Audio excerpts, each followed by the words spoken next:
ओम नमो भगवते वासुदेवाय। महाभारत कथा की तृतीय अध्याय में मैं आपका स्वागत करता हूँ। गंगा देवव्रत को महाराज शांतनु के पास छोड़कर अपने धाम में लौट गई और महाराज ने देवव्रत को अपना उत्तराधिकारी घोषित करके उसे युवराज बना दिया। गंगा ने देवव्रत को विभिन्न लोकों में ले जाकर महान गुरुओं से उनकी शिक्षा समाप्त करवाई थी। उनके गुरुओं में बृहस्पति, वशिष्ठ, मार्कंडेय, सनत कुमार, शुक्राचार्य आदि ने उन्हें वेद, राजनीति, विज्ञान, आध्यात्मिक विज्ञान की शिक्षा दी थी। परशुराम ने उन्हें अस्त्र शस्त्रों की शिक्षा दी और देवताओं के राजा इंद्र ने उन्हें सारे दिव्यास्त्र प्रदान किए थे। इसके कारण देवव्रत प्रबल पराक्रमी बन गए थे। देवव्रत के द्वारा शांतनु ने 7 अश्वमेध यज्ञ करवाया। एक दिन यमुना तट पर जाते हुए शांतनु को एक अद्भुत सुगंध की महक आई। जब वो उस सुगंध की तलाश में जाने लगे तब उन्हें एक केवट की कन्या मिली जिससे कि वो सुगंध आ रही थी। उसका नाम सत्यवती था। महाराज सत्यवती को पसंद करने लगे और उसके साथ नौका में नदी पार करने के लिए नाव में बैठे। नदी पार करते हुए शांतनु ने सत्यवती को विवाह का प्रस्ताव दिया तो उसने अपने पिता से उसकी हाथ मांगने को कहा।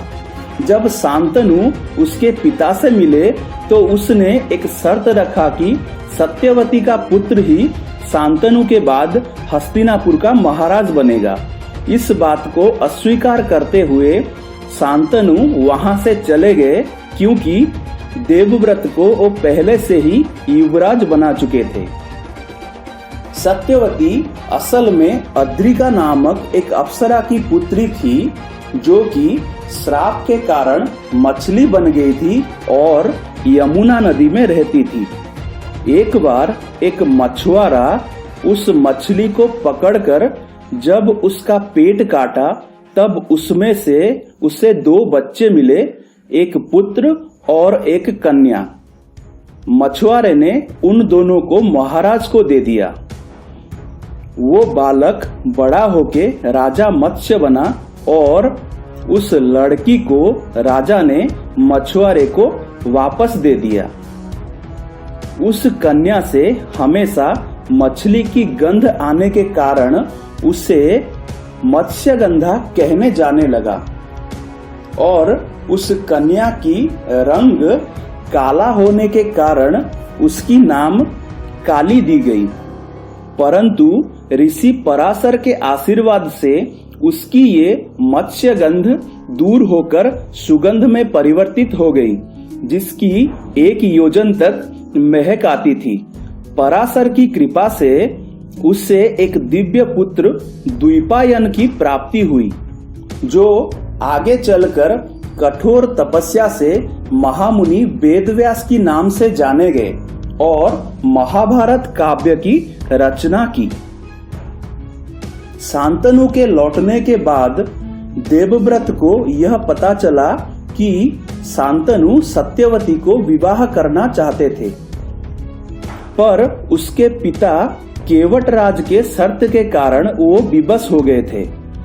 तब देवव्रत केवट राज से मिले और ये वादा किया कि सत्यवती का पुत्र ही राजा बनेगा, पर अगली पीढ़ी में अगर उनका कोई संतान राजा बनना चाहे तो केवट ने ऐसा सवाल रखने पर देवव्रत ने ब्रह्मचर्य की प्रतिज्ञा ली और जीवन भर विवाह ना करने का प्रण किया जो कि भीष्म प्रतिज्ञा की नाम से जाना जाता है। तब से देवव्रत को भीष्म के नाम से जाना गया। इसके बाद शांतनु और सत्यवती का विवाह हुआ। इससे प्रसन्न होकर शांतनु ने भीष्म को इच्छा मृत्यु का वरदान दिया। सत्यवती ने 2 पुत्र को जन्म दिया, चित्रांगद और विचित्रवीर्य।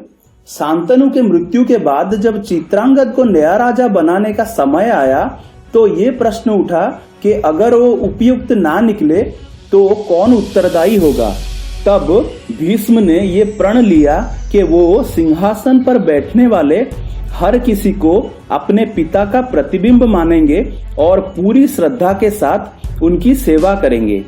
फिर भीष्म ने चित्रांगद को राजा बनाया, जो कि अपने ही नाम के एक गंधर्व के हाथों युद्ध में मारा गया। उसके बाद उनका कनिष्ठ भ्राता विचित्रवीर्य राजा बने। जय श्री कृष्ण।